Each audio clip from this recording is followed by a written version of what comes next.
Welcome to TV three news bulletin. ముందుగా headlines.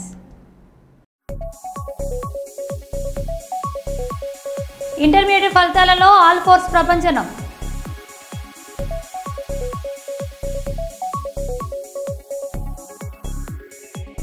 పదవ తరగతి ఫలితాల్లో ఎస్ఆర్ పేట శ్రీలక్ష్మి విద్యార్థుల విజయ ప్రపంచనం.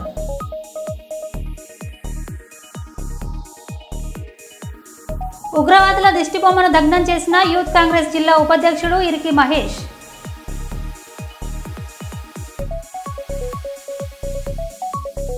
జమ్మూ కాశ్మీర్లోని బారాముల్లాలో ఓ పాఠశాల భవనంలో అగ్ని ప్రమాదం.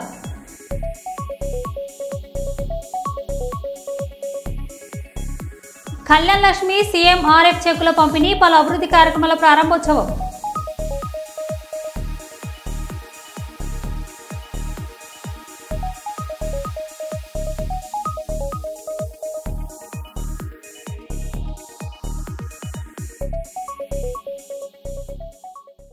ఇక వివరాల్లోకి వెళ్తే, కరీంనగర్ రాజీవ్ చౌక్, టవర్ సర్కిల్, కూరగాయల మార్కెట్, హైమత్పుర రోడ్లో ఫుట్పాత్లను ఆక్రమించుకొని షెడ్లను వేసుకొని వ్యాపారం నిర్వహిస్తున్న చిరు వ్యాపారులను, షెడ్లను, బట్టీలను మున్సిపల్ కమిషనర్ ఆదేశాలతో మున్సిపల్ సిబ్బంది ట్రాఫిక్ సహకారంతో తొలగించారు. రోడ్లను ఆక్రమించుకొని వ్యాపారం చేస్తున్న వారికి నచ్చజెప్పి ఇకపై ఫుట్పాత్లపై, రోడ్లపై వ్యాపారం చేయవద్దని, మీ పరిధిలో ఉండి వ్యాపారం చేసుకోవాలని సూచించారు.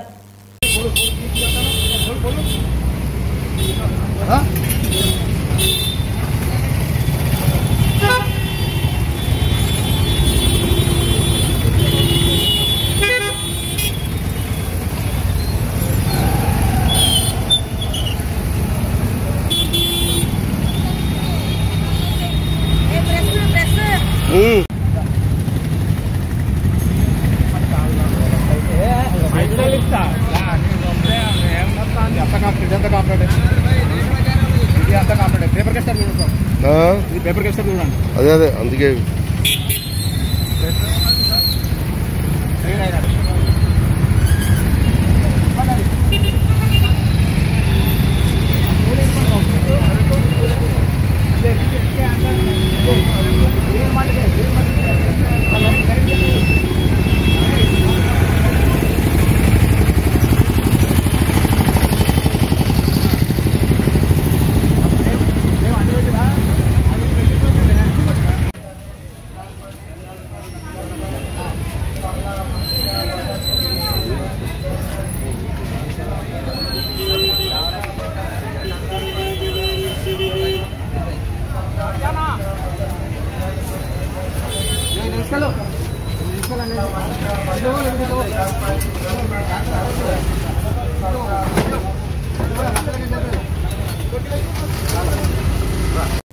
మెదక్ జిల్లాలోని పెద్దశంకరపేట మండలంలో రైతు వేదికలో ఈరోజు తెలంగాణ ప్రభుత్వం ఎంతో ప్రతిష్టాత్మకంగా తీసుకొచ్చిన భూభారతి చట్టం, భూ హక్కుల రికార్డు 2025 మండల స్థాయి అవగాహన సదస్సు కార్యక్రమంలో పాల్గొన్న మెదక్ జిల్లా కలెక్టర్ రాహుల్ రాజ్ మరియు నారాయణఖేడ్ శాసనసభ్యులు డాక్టర్ పటోల సంజీవరెడ్డి పాల్గొన్నారు.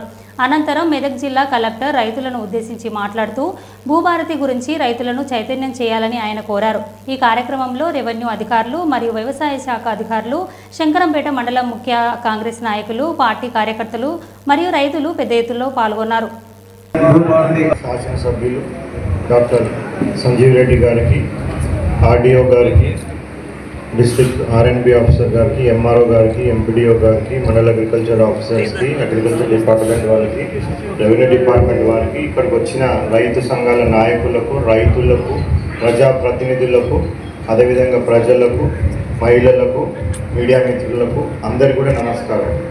సో ఈరోజు ఆల్రెడీ మనం ఇంతకుముందు చూస్తున్నట్టు హానరబుల్ సీఎం గారు 14th ఏప్రిల్ రోజు, అంటే బాబాసాహెబ్ అంబేద్కర్ గారి జయంతి రోజున, సో మొత్తం తెలంగాణ సమాజానికి ఇంతకుముందు అయితే ధరణి చట్టం ద్వారా ఏమేమైతే బాధలు పడినారో వాటన్నిటి నుంచి కూడా ఒక శాశ్వత పరిష్కారం వచ్చే దిశగా భూభారతి చట్టం అనేది ఒక నూతన చట్టాన్ని, అంటే ల్యాండ్ రెవెన్యూకి సంబంధించి, అంటే ల్యాండ్స్కి సంబంధించి, భూములకు సంబంధించి భూభారతి అనే ఒక నూతన చట్టాన్ని అమలు చేయడం జరిగింది. అంటే ఈ బాబాసాహెబ్ అంబేద్కర్ జయంతి నుంచి మనకి భూభారతి చట్టం అనేది కూడా మన అందరికీ కూడా అందుబాటులో రావడం జరిగింది. సో మా అందరినీ కూడా, కలెక్టర్లను అందరినీ కూడా హైదరాబాద్కి పిలిచి మరి అందరం కూడా రెవెన్యూ డిపార్ట్మెంట్ స్టాఫ్ అందరం కూడా ఈ భూభారతి చట్టం ఒక విశేషాలు ఏంటి, పాత ధరణి చట్టం వల్ల ఏమేమి అవస్థలు రైతులు పడ్డారు, మరి వాటన్నిటినీ కూడా అధిగమించే విధంగా, వాటన్నిటినీ కూడా సంస్కరణలు చేసే విధంగా ఈ భూభారతి చట్టంలో ఏమేమి పొందుపరచడం జరిగిందని కూడా వివరంగా చెప్పి, ఇదే విషయాన్ని ప్రతి మండలంలో కూడా అవగాహన సదస్సులు పెట్టి అక్కడ రైతులను అందరినీ కూడా పిలిచి ఆ రైతులకు అందరూ కూడా వివరంగా ఈ భూభారతి చట్టం గురించి చెప్పి ఏ విధమైన సంస్కరణలు మనమే ఈ భూభారతి ద్వారా తీసుకొని వచ్చినామో అందరికీ కూడా వివరించి చెప్పినట్టయితే చాలామంది అవస్థలు పడుతున్న రైతులు ఉన్నారు, మరి వాళ్ళందరికీ కూడా ఒక భరోసా ఇచ్చినట్టు అవుతుంది. సో ప్రతి మండలానికి కూడా వెళ్ళి అవగాహన సదస్సులు పెట్టి భూభారతి చట్టం గురించి వివరంగా ప్రతి ఒక్కరికి కూడా చెప్పండి అని కూడా మా అందరినీ కూడా ఆదేశించడం జరిగింది. మరి దానికి అనుగుణంగానే ఈరోజు మన శంకరంపేట మండల్ హెడ్ క్వార్టర్లో ఈ భూభారతి చట్టం పైన అవగాహన సదస్సు పెట్టుకోవడం జరిగింది. సో మరి దానికి చాలా ప్రాంతాల నుంచి, చాలా విలేజెస్ నుంచి, చాలా ఊర్ల నుంచి వచ్చిన మీ అందరు కూడా స్వాగతం పలుకుతూ, సో ఈ భూభారతి చట్టం ద్వారా మనకి ఏమి మంచి ఏం జరిగింది అనేది కూడా మీకు చిన్నగా నేను వివరించాలనేసి అనుకుంటా ఉన్నాను. సో మీ అందరికీ కూడా తెలుసు, పాత ధరణి చట్టంలో సో మనకి ఏం జరుగుతూ ఉండేనంటే, ధరణి చట్టంలో ఒక్కసారి ఎవరి పేరు మీద పట్టా జరిగి రైతులు చాలామంది నిరుపేదలు, చాలామంది బడుగు బలహీన వర్గాలకు చెందిన రైతులు అందరూ కూడా వచ్చి, సార్ ఎప్పటి నుంచో 20 ఏళ్ళ నుంచి 30 ఏళ్ళ నుంచి మేమే కాస్తులో ఉన్నాం, మేమే కబ్జాలో ఉన్నాం, మేమే పొలం దున్నుతా ఉన్నాం, మేమే పంట వేస్తూ ఉన్నాం, అంతా కూడా పంటను మేమే అనుభవిస్తూ ఉన్నాం, సడన్గా ఎవరితో పేరు వచ్చేసింది, ఆ వ్యక్తి ఎవరో కూడా మాకు తెలియదు, దయచేసి మాకు పట్టా పాస్బుక్ మా పేరు మీద చేయండి, మాకు మా గవర్నమెంట్ సబ్సిడీలు ఏవైతే ఉన్నాయో రైతు భరోసా కానివ్వండి, వేరే ఇతర సబ్సిడీలు అవన్నీ కూడా మాకు వచ్చేటట్టు చూడండి అనేసి వాళ్ళు చెప్తూ ఉండే. సో మేము వెరిఫై చేస్తే అక్కడ ఆన్లైన్లో ఇమీడియట్గా వెరిఫై చేస్తే పాపం ఎస్పెషల్లీ ఆ ఊర్లో ఉన్న వాళ్ళకి అందరు కూడా తెలిసే విధంగా ఆ ఊర్లో ఉన్న భూములు ఎవరి పేరు మీద అన్యాక్రాంతం అవుతున్నాయి, ఎవరి పేరు మీద మారుస్తున్నారు, ఏ విధంగా మారుస్తున్నారు, ఎందుకు మారుస్తున్నారు, ఎవరు మారుస్తున్నారు, ఇవన్నీ వివరాలు కూడా తెలిసే విధంగా బహిరంగంగా విచారణ చేయాల్సిన అవసరం ఉందని కూడా పగడబందీగా ఈ భూభారతి చట్టంలో పెంపొందించడం జరిగింది. మళ్ళీ ఇంత చేసినాక కూడా ఒక్కొక్కసారి ఏమవుతుందంటే తప్పు జరగవచ్చు. సో అందరు కలిసి నలుగురు అనేసి నిర్ధారించుకున్నాక ఇంకో 5వ వ్యక్తి కూడా రావచ్చు. సో ఎప్పుడైనా తప్పు జరిగితే కూడా పాత చట్టం నేను ఇంతకుముందు చెప్పినట్టు ఒకసారి పట్ట అయితే చేంజ్ చేసే అధికారం ఎవరికి కూడా లేదు. బట్ ఇక్కడ తహసీల్దార్ ఒకసారి పట్టా చేసినాక కూడా ఇంకా ఎవరికన్నా ఏమైనా అనుమానాలు ఉంటే తహసీల్దార్ కావాలని వాళ్ళతో కుమ్మక్కైనాడు, సో వాళ్ళకి సపోర్టుగా ఉన్నాడు, నాకు అన్యాయం జరిగింది అనేసి అనిపిస్తే కంపల్సరీగా వాళ్ళు మళ్ళా ఒక 30 రోజుల లోపల ఆర్డీఓకి అప్పీల్ చేసుకునే ప్రొవిజన్ కూడా ఉంది. సివిల్ కోర్టుకి పోవాల్సిన అవసరం లేదు, మళ్ళీ దానికి అగేన్స్ట్గా వాళ్ళు ఆర్డీఓ దగ్గర కూడా అప్పీల్ చేసుకోవచ్చు. కాస్ట్లీ భూములు ఉన్నాయో ఖరీదైన భూములన్నీ ఈ ధరణి ద్వారా మొత్తము వారికి సంబంధించిన వర్గానికి, వారికి సంబంధించిన ఫాలోవర్స్. నిన్న వెలువడిన ఇంటర్మీడియట్ ఫలితాలలో కరీంనగర్ షాహీన్ జూనియర్ కళాశాల విద్యార్థులు విజయకేతనం ఎగురవేశారు. ప్రధాన సంవత్సరం విద్యార్థులు ఎంపీసీ విభాగంలో 470 మార్కులకు గాను 468 మార్కులతో సనా మహీన్, బైపీసీ విభాగంలో 440 మార్కులకు గాను 437 మార్కులతో ఇక్రా ఫాతిమాలు, ఆదిమా ఫాతిమా 465 మార్కులతో మరియు జరానిసార్ 450 మార్కులతో రాష్ట్ర స్థాయి ర్యాంకులను కైవసం చేసుకుని షాహీన్ జూనియర్ కళాశాల విజయ పథకాన్ని రెపరెపలాడించారు. విద్యార్థులను కళాశాల మేనేజింగ్ డైరెక్టర్ సయ్యద్ ఎజేజ్ అహ్మద్, షోహేబ్ అహ్మద్ ఖాన్ మరియు అధ్యాపకులు అభినందనలు తెలియజేశారు. Thank you very much for coming, and today we are here to celebrate the success of Shaheen Junior College at Karimnagar. We have tremendously achieved state ranks, many state ranks in the very first year of our operations, and we thank here our senior lecturers who have spent their day and night to prepare our students.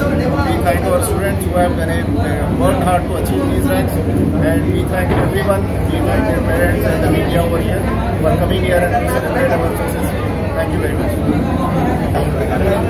आज Shaheen junior college Karimnagar के लिए बहुत खुशी का मौका है कि पहले ही साल के अंदर शाहीन जूनियर कॉलेज ने एमपीसी के अंदर और बाईपीसी के अंदर परफेक्ट स्टेट रैंक हासिल किए हैं.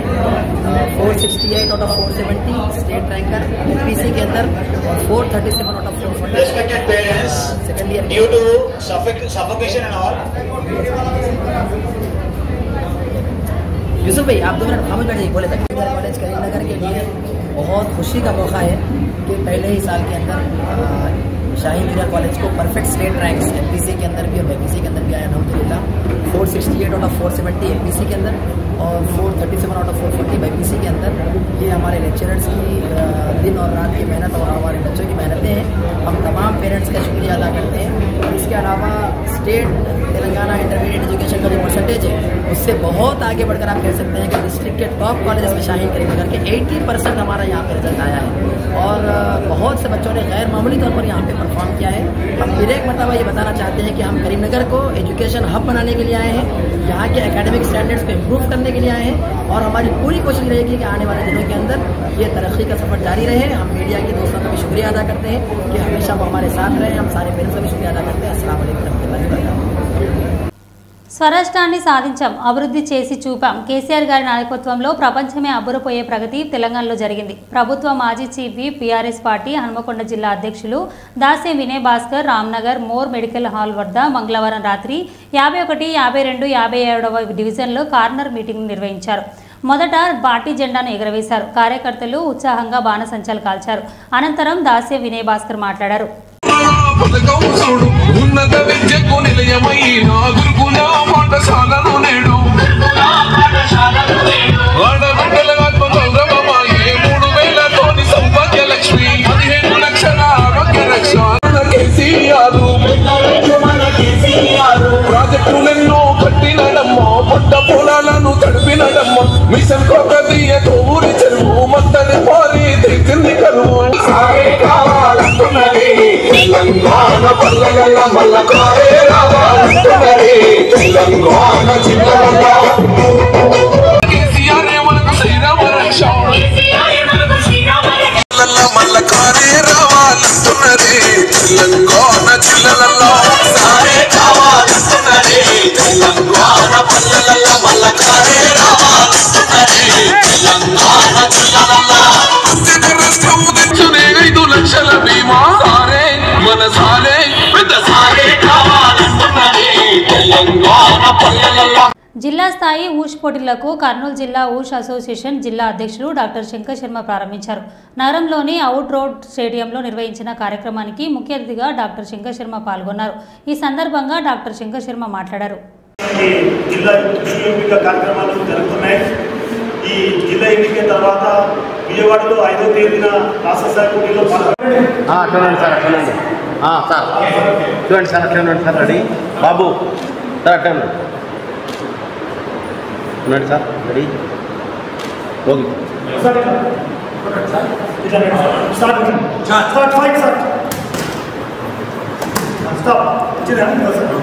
పట్టుకోండి సార్ అట్లా రెడీ సార్ అంటే ఓకే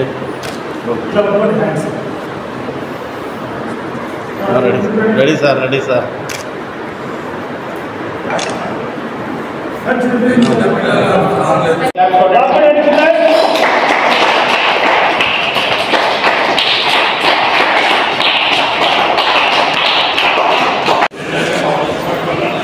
చూడమ్మా ready ready sir ready sir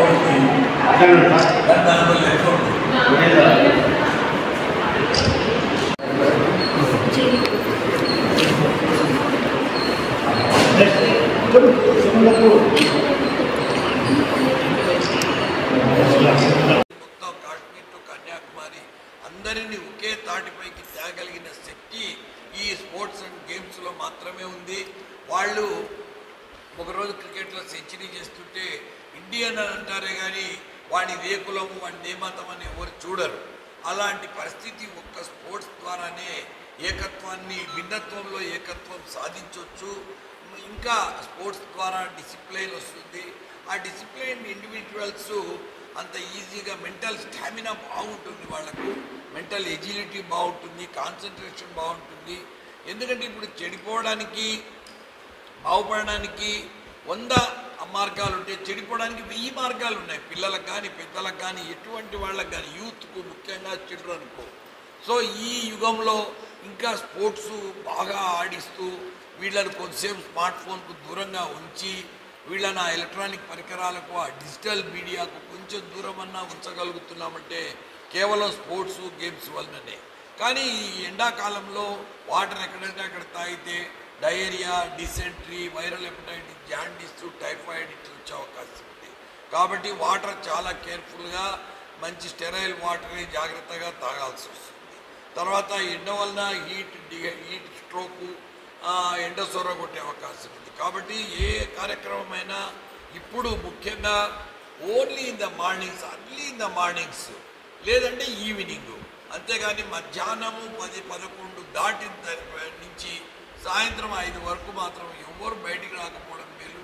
ముఖ్యంగా వృద్ధులు, చిన్న పిల్లలు, ఎందుకంటే వాళ్ళ శరీరం చాలా సున్నితంగా ఉంటుంది. ఎలక్ట్రోలైట్స్ పోయినాయంటే బాడీలో కిడ్నీ ఫెయిల్ అయ్యే అవకాశం ఉంది. అందుకని వాళ్ళు ఎక్కడ బయటికి తిరగకుండా వాళ్ళ ఈ ప్రాక్టీస్ అనేది కూడా మార్నింగే. గోదావరికని ఐఎఫ్టియు కార్యాలయంలో భారత కార్మిక సంఘాల సమస్య ఆధ్వర్యంలో 139వ మేడే వాల్ పోస్టర్ను ఆవిష్కరించడం జరిగింది. సందర్భంగా ఐఎఫ్టియు రాష్ట్ర అధ్యక్షులు ఐ కృష్ణ మాట్లాడుతూ బీజేపీ, ఆర్ఎస్ఎస్ సర్కార్ కార్మిక వర్గంతో పాటు వివిధ పోరాడే ప్రజల్ని, కార్మికుల్ని, రైతులను అణచివేత గురి చేస్తుందని, ప్రశ్నించే గొంతులపై హిందుత్వం, మతోన్మాద సర్కార్ ప్రాసిస్టులు చర్యలు కొనసాగిస్తుందన్నారు. ఈ పోస్టర్ ఆవిష్కరణ కార్యక్రమంలో ఐఎఫ్టియు జిల్లా అధ్యక్షులు ఈ నరేష్, ప్రధాన కార్యదర్శి బి అశోక్, ఉపాధ్యక్షులు చిలుక శంకర్, జిల్లా నాయకులు ఐ రాజేశం, కొల్లూరి రమేష్, పైడిపల్లి రమేష్, కొండ్ర మొగలి, ఎడ్ల రవికుమార్, సమ్మెట తిరుపతి, రమేష్, వెంకటస్వామి, దుర్గం పోచయ్య, నారాయణ, ప్రవీణ్, ప్రేమ్ కుమార్, లక్ష్మి, సుజాత తదితరులు పాల్గొన్నారు.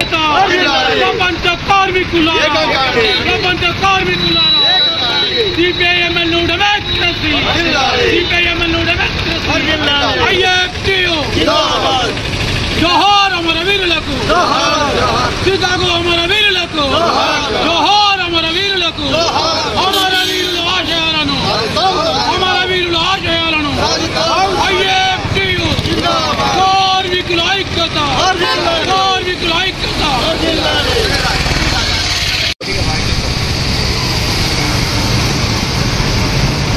ప్రపంచ కార్మికులారా, ప్రపంచ కార్మికులారా, సంఘటితంగా పోరాడండి, సంఘటితంగా పోరాడండి. పోరాడితే పోయేదేమి లేదు, పోరాడితే పోయేదేమి లేదు. ఐఎఫ్టియు జిందాబాద్, జిందాబాద్, జిందాబాద్. ఐఎఫ్టియు జిందాబాద్. కామ్రేడ్స్, ఈ సంవత్సరం 139వ మేడేను భారతదేశంలో కేంద్రంలో అధికారంలో ఉన్నటువంటి మోడీ ప్రభుత్వం, భారతీయ జనతా పార్టీ ఏదైతే స్వతంత్ర భారతదేశంలో 70 సంవత్సరాలుగా అనుభవించినటువంటి 27 లేబర్ చట్టాలని రద్దు చేసి వాటి స్థానంలో 4 లేబర్ కోడ్స్ తీసుకొచ్చాడో, ఆ లేబర్ కోడ్స్ ఏదైతే కార్మిక వ్యతిరేకమైన, కార్పొరేట్ అనుకూలమైనటువంటి ఈ 4 లేబర్ కోడ్స్ను కూడా తీవ్రంగా ఈసారి వ్యతిరేకించాలి కార్మిక వర్గం. అంతేకాకుండా ఆయా రాష్ట్రాల్లో, దేశంలో ఎక్కడ కూడా ఇది అమలు చెప్పడానికి వీల్లేదని చెప్పి పోరాడాలని చెప్పి ఇవాళ ఐఎఫ్టి జాతీయ కమిటీ, రాష్ట్ర కమిటీ పిలుపునిస్తున్నాయి. కనుక ఈ దేశంలో ఉన్నటువంటి కార్మిక వర్గం అంతా ఇవాళ ఏదైతే కార్పొరేట్ శక్తులు తమకు అనుకూలంగా తీసుకొచ్చినటువంటి చట్టాలు రేపు కార్మిక వర్గానికి ఉరితాలుగా ఉంటాయి. ఇప్పటిదాకా మనం అనుభవించినటువంటి ఆ మాత్రం కూడా మనకు ఏదైతే కార్మిక వర్గం కొన్ని హక్కులు ఇచ్చిందో హక్కులపై ఇవాళ దాడి జరగబోతుంది. ఈ దాడిని ప్రతిఘటించాలంటే ఈ సంవత్సరం వేడని మనం కార్మిక వర్గంతో కలిపి ఇవాళ కేంద్ర ప్రభుత్వానికి వ్యతిరేకంగా, కేంద్ర ప్రభుత్వం తీసుకొచ్చేటువంటి నల్ల చట్టాలకు, కార్పొరేట్ అనుకూల విధానాలకు వ్యతిరేకంగా మనం పోరాడాలి, అందుకు ప్రతిఘటించాలి.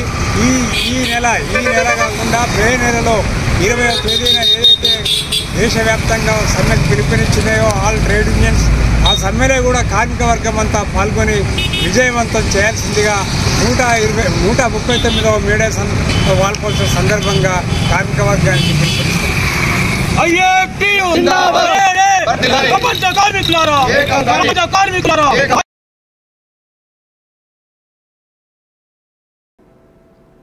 స్థానిక తపిత ఆశ్రమంలో జక్కన బాలు రాజలక్ష్మి దంపతులు తమ వివాహ వార్షికోత్సవాన్ని పురస్కరించుకొని ఆదర్శప్రాయంగా సేవా కార్యక్రమం నిర్వహించారు. ఆశ్రమంలోని చిన్నారులకు అన్నదానం చేసి ఆశ్రమానికి 50 కేజీల బియ్యాన్ని అందజేసి తమ ప్రత్యేక దినాన్ని మంచి సేవా కార్యక్రమంతో మలుచుకున్నారు. ఈ సందర్భంగా జరిగిన కార్యక్రమానికి బీజేపీ రామగుండం ఇన్ఛార్జి శ్రీమతి కందుల సంధ్యారాణి గారు మరియు ముఖ్య అతిథిగా హాజరై అన్నదాన కార్యక్రమాన్ని ప్రారంభించారు. చిన్నారులతో కలిసి భోజనం చేసి ఆ రోజంతా ఉత్సాహంగా గడిపారు. ఈ సందర్భంగా సంధ్యారాణి మాట్లాడారు.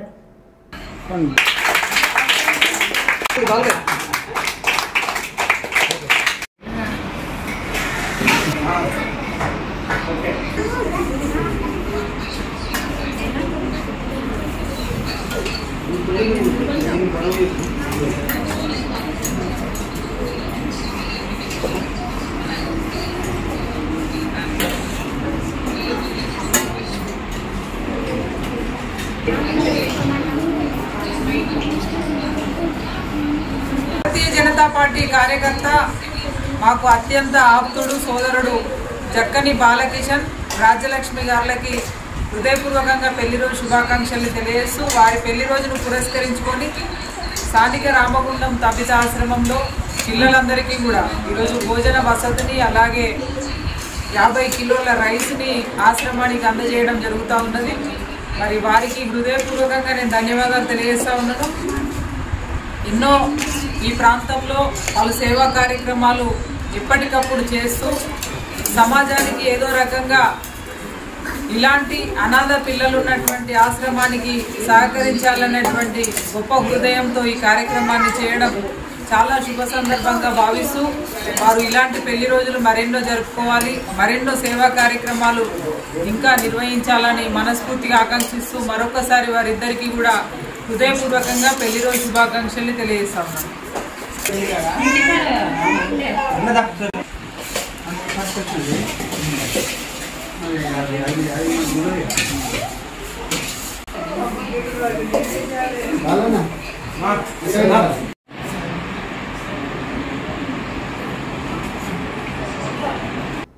అన్నమాచార్య కళాక్షేత్రం పీఠాధిపతులు శ్రీ విజయశంకర స్వామి ఆధ్వర్యంలో మే 7వ తేదీన ఇందిరా పార్క్ వద్ద 5వ భక్తి కళా సమ్మేళనం నిర్వహించనున్న నేపథ్యంలో భద్రాద్రి జిల్లా ఇల్లందు పట్టణ స్టేషన్ బస్తీ శ్రీ లక్ష్మీ గణపతి ఆలయంలో దీనికి సంబంధించి గూఢ భక్తులకు ఆవిష్కరించారు.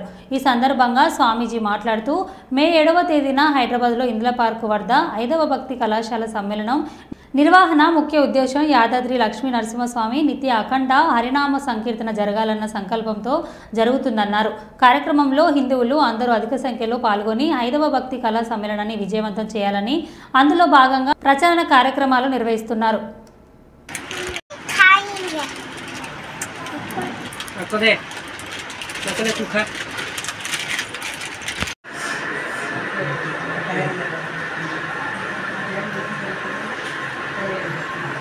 వస్తున్నారా అక్క కింద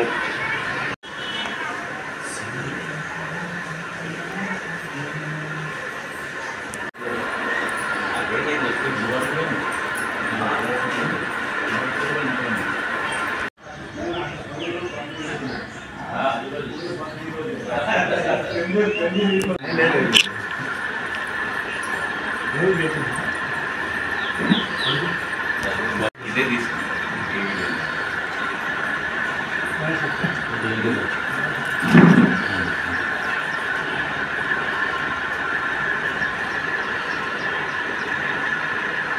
చెప్తా ఉన్నారు, నేను ఉన్నా మీకు అని చెప్పండి. నామ సంకీర్తనం యస్యా సర్వపాప ప్రణాశనం ప్రణామో దుఃఖ శమనః తం నమామి హరిం పరం యత్ఫలం నాస్తి తపసా న యోగే న సమాధినా తత్ఫలం లభతే సమ్యక్ కలౌ కేశవ కీర్తనా.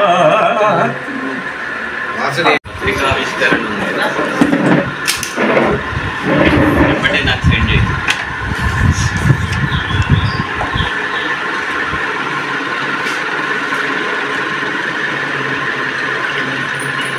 వాటిని మధ్యలో కూర్చోబెట్టి వారి చుట్టూ మనం వీళ్ళే పాటలు పాడి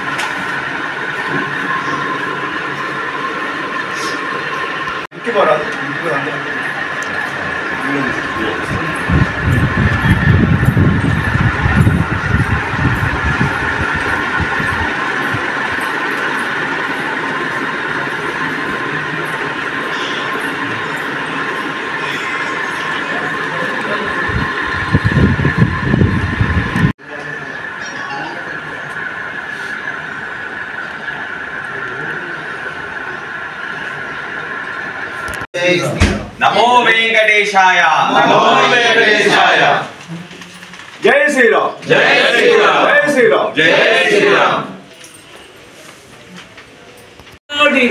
ఆ గజేంద్రుడే ఆర్తితోడ రావేయని అడవి మృగము కేకలిడగాన వచ్చి రక్షించి తండ్రు హృదయపూర్వకముగా కేకల నిడుచుచుంటిని. ఓ ప్రభు, ఒక్కసారి మా కష్టాల నుంచి తొలగించవా, మాకు ఈ ప్రమాదాలు. ఓం నమో వెంకటేశాయ. ఈరోజు ఇల్లందు ప్రధాన అర్చకులు హరిగోపాల్ శర్మ గారు ఆలయ కమిటీ ఆధ్వర్యంలో మే 7వ తారీఖు ఇందిరా పార్కులో జరిగే హైందవ భక్త కళా సమ్మేళనం ఇక్కడ పోస్టర్ ఆవిష్కరించడం జరిగింది. దీని యొక్క ఉద్దేశం యాదాద్రి లక్ష్మీనరసింహస్వామి సన్నిధిలో హరినామ సంకీర్తన చేసుకున్నాం సామాన్య భక్తులు అంటే దేవస్థానం అనుమతి కూడా ఉంది. నిస్వార్థంగా భగవంతుని మీద భక్తితో తిరుపతిలో 360 జరిగింది కనుక భక్త రామదాస్ గారు తెలంగాణ ప్రసిద్ధి చెందిన వ్యక్తి. భక్త రామదాస్ కళాక్షేత్రం కూడా దీనికి మద్దతుగా ఉంది. కనుక దేవస్థానం సామాన్య భక్తులు హరినామ సంకీర్తన చేసుకుంటే సమాజానికి అన్నిటికీ మంచిది. దీన్ని అడ్డుపడకుండా మీరు ఇంకా దాన్ని ప్రోత్సహించండి. ఇంకా రాని వాళ్ళకు కూడా అలవాటు చేయాలి హరినామ సంకీర్తన. కనుక దీన్ని నిరసన కంటే ఆ భగవంతుడి మీద భక్తితో మొత్తం మే 7వ తారీఖు వేలాది మంది వచ్చి తెలంగాణ వ్యాప్తంగా ఉన్నటువంటి దీన్ని నిరసిస్తూ ఇది సరైన పద్ధతి కాదు, హరినామ సంకీర్తన కావాలని ఈరోజు ఇక్కడ ఆవిష్కరించడం జరిగింది. కనుక తెలంగాణ వ్యాప్తంగా ఉన్న భజన బృందాలు హిందూ బంధువులందరూ కూడా వచ్చి మనం ఇటువంటి ఈ పద్ధతి మంచిది కాదని మనం నిరసన వ్యక్తం చేస్తూ అది దేవస్థానం అనుమతిస్తుందని మనం ఆశిస్తాం. జై శ్రీరామ్. మరో బుట్టిలో మళ్ళీ కలుద్దాం. Stay tuned.